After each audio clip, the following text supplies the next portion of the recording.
What advice would you give to an adult with autism who is out of the school system and maybe doesn't have an opportunity to have a systematic sex ed curriculum, but now as an adult is struggling to have a healthy sex life? What would you say to them? I would say,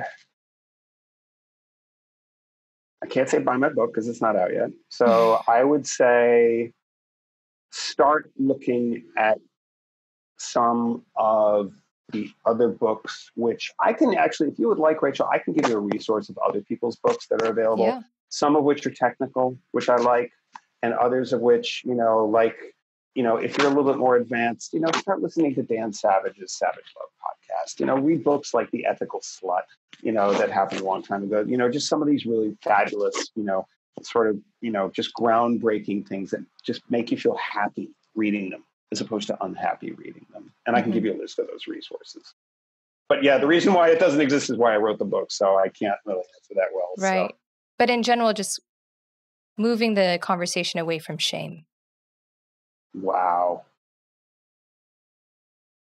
I think that the more you understand how scared people that are not like you are about this subject, it will help you to understand that you don't have to be afraid of sex or sexuality or your desires.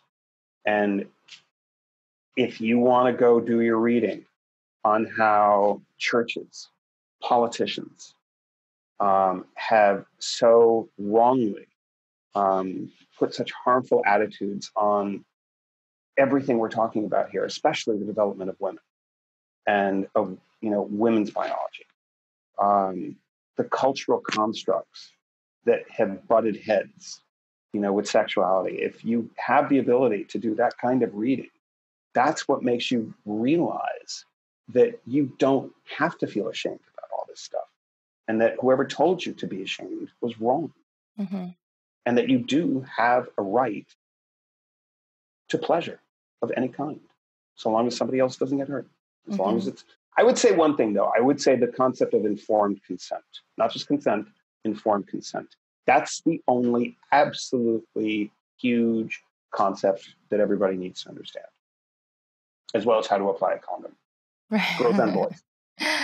Right. So this is great advice for adults who can read and who can understand these kinds of abstract Yes. And for concepts. the others, I'm going to give you those books.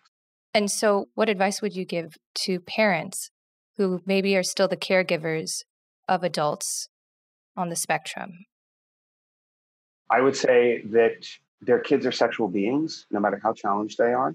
I can point you to plenty of examples of people who are nonverbal and yet who have communicated in some other fashion other than speech that they are attracted to same-sex couplings or that are queer, and that you don't have to have physical sex with anybody to realize that you're attracted to a certain category of people. That everybody is a sexual being, no matter how challenged they are. And that if they don't have the chance to explore that in some form or fashion, they're going to be very unhappy.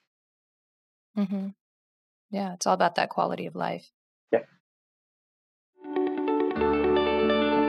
You've been watching Autism Knows No Borders. If you like this video,